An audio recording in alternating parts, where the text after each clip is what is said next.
អ្នកស្រីទ្រីសុផានិតបងស្រីបង្ការរបស់លោកស្រីទ្រីដាណាបានសម្ដែងការបារម្ភខ្លាំងចំពោះប្អូនស្រីខណៈដែលបង្ហោះសម្ដែងមួយនេះដោយដែលប្រិមិត្តពងម៉ែបងប្អូនបានដឹងហើយមួយរយៈចុងក្រោយនេះរឿងរ៉ាវដែលកំពុងតែមានការជជែកវែកញែកនិងចាប់អារម្មណ៍ខ្លាំងពាក់ព័ន្ធទៅនឹងរឿងរបស់លោកស្រីទ្រីដាណាដែលលោកស្រីបានបង្ហោះសម្ដែងមួយដែលធ្វើឲ្យ fan ក៏ដូចជាមហាជនមួយចំនួនបង្ហាញនូវក្តីព្រួយបារម្ភចំពោះសុខភាពផ្លូវចិត្តរបស់លោកស្រីដោយលោកស្រីបង្ហាញនៅការបាក់ទឹកចិត្តយ៉ាងខ្លាំងក្រោយពីរឿងរ៉ាវដែលកើតចេញពីប្អូនប្រុសរបស់លោកស្រីត្រូវបានគេបាញ់ទឹកក៏ដូចជាបាញ់ផ្សែង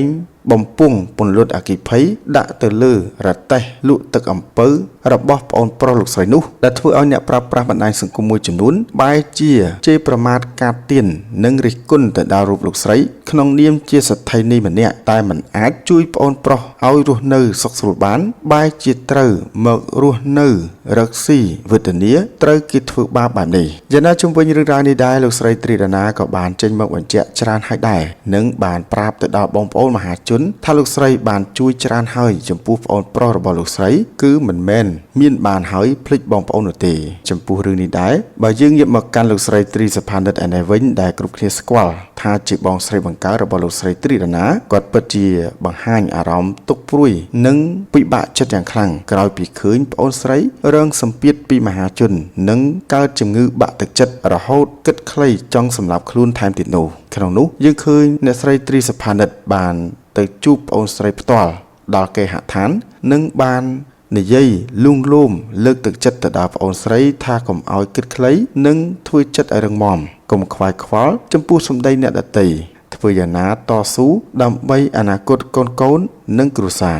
និងមានពាក្យពេចន៍លើកទឹកចិត្តជាច្រើនទៀតដែលលោកស្រីទ្រីសុផានិតព្យាយាមបញ្ចុះបញ្ចូលនិយាយលួងលោមទៅកាន់ប្អូនស្រីនោះយ៉ាងណាថ្មីនេះក្រោយពីបានឃើញសំណេររបស់លោកស្រីទ្រីដាណាបង្ហោះប្រកាសចង់បរិច្ចាគសរីរាង្គរបស់ខ្លួនជូនទៅដល់មន្ទីរពេទ្យទុកសម្រាប់ជាប្រយោជន៍ទៅដល់បងប្អូនជនរួមជាតិខ្មែរនោះលោកស្រីទ្រីសុផានិតឯនេះវិញកាន់តែបង្ហាញក្តីបារម្ភខ្លាំងចំពោះប្អូនស្រីរបស់ខ្លួនជាស្ដែងនៅក្នុងសំណេររបស់លោកស្រីទ្រីដាណាបានរៀបរាប់ថាបងប្អូនមានស្គាល់ពេទ្យណាមានទទួលបរិច្ចាគសរីរាង្គទេខ្ញុំចង់បរិច្ចាគសរីរាង្គរបស់ខ្ញុំជូនដោយសារបើសិនជាខ្ញុំធ្វើការសម្លាប់ខ្លួនតាមតែលោកពូផៃវណ្ណៈណានាំខ្ញុំគិតថាមិនមានផលប្រយោជន៍អ្វីដល់សង្គមទេដូច្នេះខ្ញុំចង់ឲ្យការស្លាប់របស់ខ្ញុំមានប្រយោជន៍ចំពោះបងប្អូនខ្មែររបស់យើងដោយកន្លងមកខ្ញុំបានលះបង់ច្រើនចំពោះសង្គមមួយនេះទោះខ្ញុំមិនទទួលបានការកោតសរសើរនិងលើកទឹកចិត្តពីមហាជនក៏ដោយ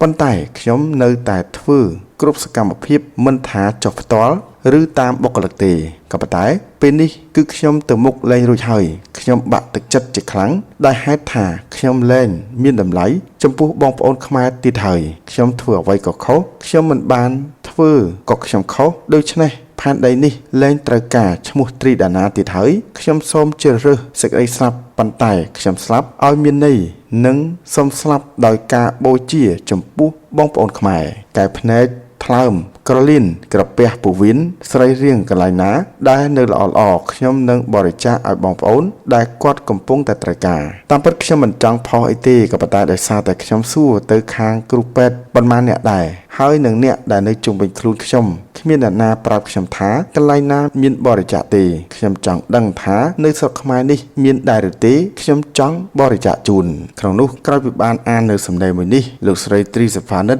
ទឹកចិត្តជាបងស្រីម្នាក់បានចូលទៅខមមិនភ្ជាប់ជាមួយនឹង sticker ទឹកភ្នែកថាប្អូនស្រីខ្ញុំគាត់បាក់ទឹកចិត្តខ្លាំងណាស់កុំគិតខ្លីអីប្អូននៅមានកូនអូននិងគ្រួសារក្នុងនោះក្រៅតែពីលោកស្រីទ្រីសុផានិតយើងឃើញថាមាន fan របស់លោកស្រីជាច្រើនបានចូលទៅខមមិនលើកទឹកចិត្តនិងសូមឲ្យលោកស្រីធ្វើចិត្តឲ្យរឹងមាំដើម្បីបន្តដំណើរទៅមុខទៀត